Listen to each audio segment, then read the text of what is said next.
Hello, my name is Frantisek Ola, and I've been part of the steering group for AIM. My name is Hasna Ismail, and I too have been part of the steering group for AIM. Today, we will be talking about eating disorders and disordered eating. We are joined by Alice. My name's Alice Cunningham. I'm a research fellow at the Improvement Academy. My background is in psychology, and my PhD, which I finished last year, looked at eating disorders. It's something I'm quite interested in and have lived experience with, and thank you for having me. To start off, when you hear the words eating disorders, what comes to your mind? Say a few things. I think firstly, I think of my lived experience. I have lived experience with anorexia nervosa, and I've been in recovery now for 10, 11 years, so well over a decade. And it's an area I'm quite passionate about, very, very interested in. And I think there's quite a lot of misconceptions around eating disorders, and I think people sometimes see them maybe as just a diet, when in fact they're a very serious mental illness that can affect anybody, any age, any gender. And it's important to remember, I think, that eating disorder is not about food, it's about the feelings behind that. What is the difference between eating disorders and disordered eating? So I think they can overlap. I think the main difference is that eating disorders are clinically diagnosable in something that's called the DSM, which is the Diagnostic Statistical Manual. And that's where the list of mental health conditions are, whereas disordered eating is more like a broad spectrum of irregular eating behaviour, so whether that might be fasting or things like that. Eating disorders generally involve more severe long-term patterns of eating, whereas disordered eating is more sort of short-term, occasional, often triggered by stress. Eating disorders tend to interfere with daily life and impairment of normal functioning, but sometimes disordered eating can lead to a diagnosis of an eating disorder. So there is quite a bit of overlap. I think eating disorders are more the long-term impact that it has on people and are more frequent and diagnosable, whereas disordered eating is more irregular and can be triggered by stress. Thank you.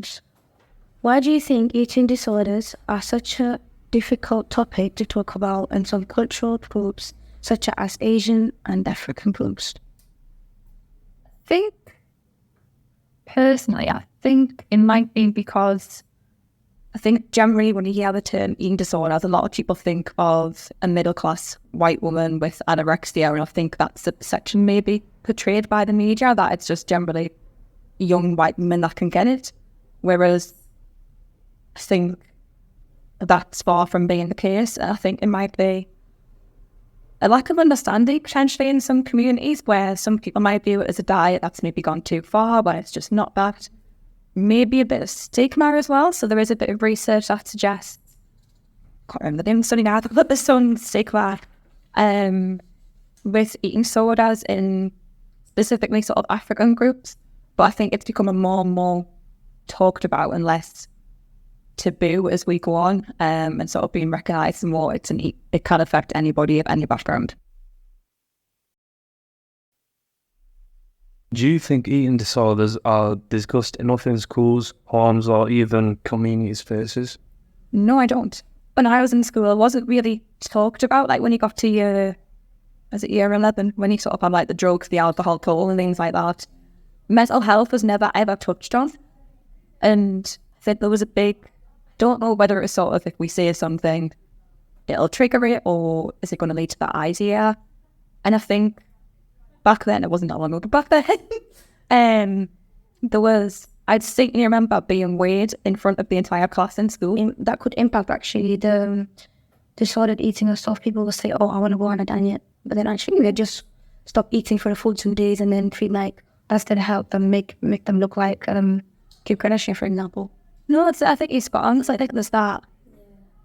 And I think, especially with the weight loss injections being more and more advertised by more celebrities as well, people are using it and getting it from places that they shouldn't.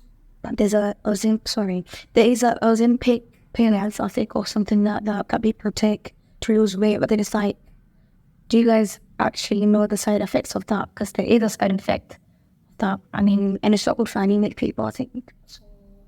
Since we don't originally like with people with diabetes, and I think there's become a shortage of people who actually need it, getting it, because people are acquiring it for the wrong reasons and seeing it as a So which is very damaging. yeah. So, if a young person suspects that they themselves or a friend might be struggling with disordered eating, where do you think they should go for help? I think in the first instance, it's generally recommended to speak to a GP, but we know that's not always feasible and can be quite tricky.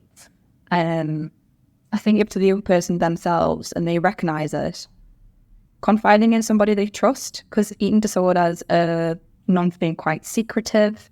And I think there's some statistic that showed it's 3.5 years between the time somebody actually realised they've got an eating disorder to getting help, and that is far too long.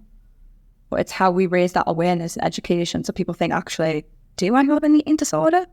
And there's online groups and things. So again, BEAT, for example, they run quite an online support groups of people with anorexia, bulimia, binge eating disorder, avoidant restrictive food intake disorder, who sort of come together as a community and support each other. It's all anonymous, all online, so people have got somebody to turn to there. I try and raise it with them in, I'm going to put this in sort of like a non-judgmental way, sort of approach it quite nicely, and a time and a place where you won't feel disturbed, where you both feel quite safe, and ensure that they feel okay to open up to you. To be quite a scary thing if they've been struggling with it so long. So again, the GP would be the first port of call, but that can be quite daunting. But again, go back to BEAT. There is something on their website, a GP that they've developed, where I know it's quite hard to speak to people about it, and sometimes people find it easier writing things down. And it's a leaflet you can take to the GP with you, fill everything in about your relationship with food, how you've been feeling, how it's been impacting things. And booking a double appointment can help as well, because sometimes 10 minutes is not enough to talk through that. But I think speaking to somebody who you trust and who you feel safe with will be the first step. Do you think schools or parents are equipped to support young people dealing with these challenges, and what could be improved? I think schools, as I've touched on previously, not that equipped, I'd say.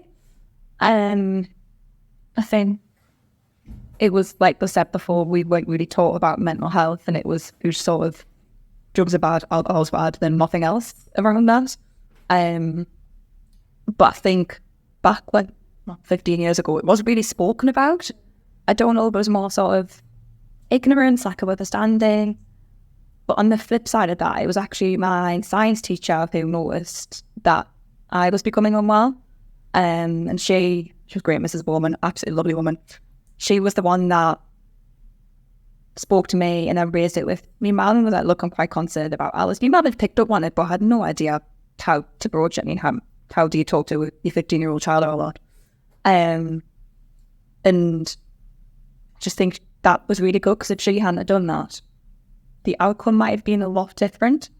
I mean, it was still pretty negative, but I think all schools would have training on eating disorders, the spotting the signs if they think anybody's potentially developing an eating disorder, but feeling comfortable enough to broach that topic. From your experience, if you could design one intervention or a campaign to raise awareness in schools or communities, what would it look like? I have a few ideas I've been thinking about. So I think, as I touched on, education session or something is needed in schools, whether it's adding it into the curriculum or just something more than an hour. I don't think 1 hour long session is going to be enough for students or teachers or anybody around. But the main thing is that early intervention is key. So it needs to sort of be a prevention model from the outset of secondary school, whether it's on the curriculum, like I've said. There's so much research out there suggesting that early intervention is the way forward. Because like I said earlier, at the minute, it's around 3.5 years from realising you've got an eating disorder to actually getting help, and that's just far too late. There is a study called FREED, which is First Episode Rapid Early Intervention for Eating Disorders. Started off in London, and it's a service for 16 to 25-year-olds who've had any eating disorder for 3 years or less, young people can get help through FREED and are given access to specialised treatment, which gives special attention to the challenges that young people face during their early years and in the early stages of an eating disorder. Because what they found is sort of in those first 3 years, the brain, body and behaviour can also change quite a lot with the eating disorder. But in that 3-year period, it can be reversed. Whereas beyond that, it's more difficult to work with the eating disorder. So I think something around early intervention is massively important. I've got a question. Do you think appetite plays a role in all of this? In what way? In a general way, like, I want to know, is it like play a role in if you have appetite or not? It's like if you feel hunger. Yeah.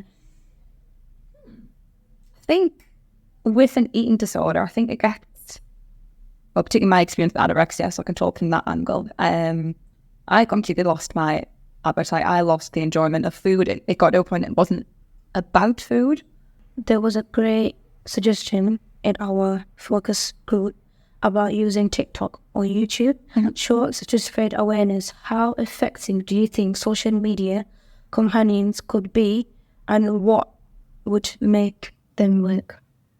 I think they've got potential to be really helpful, I think, because more and more young people are using social media. I think it has real potential, to be honest.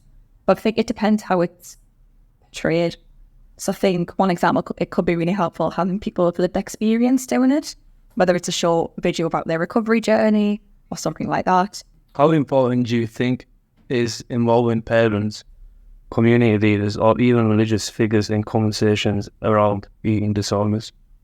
Massively. So I think parents and sort of the close community members they're the first ones that to notice the change in the person's behaviour, the eating habits or the moods. So educating parents, community leaders and religious figures about the early warning signs can lead to quicker intervention and then better outcomes for the individual. And I think it can help reduce stigma as well, because there's a lot of stigma around eating disorders as being about vanity or willpower or being a diet. But when people sort of maybe your community or religious leaders speak openly about them, it can help reduce the shame and the stigma. What are some of the things that young people can take away from this podcast? What do you think all the young people can take, including myself? I think the main thing would be if you do suspect you have an eating disorder, or if you think somebody you know does, seek support. That is the main thing. Reach out, whether it's to your GP, a parent, caregiver, relative, friend, anybody you feel comfortable to. Don't let it manifest and get worse, because the earlier you get treatment, the better the outcome's going to be, the more likely the recovery is, and that it's okay to ask for help. I think that's the main thing. Don't be ashamed or try and bury it. There's absolutely nothing to be ashamed about, and I think asking for help is the most important thing. Always thank you for joining us today on our Youth Mental Health podcast. And to our audience, please follow us and stay tuned for more. Thank you.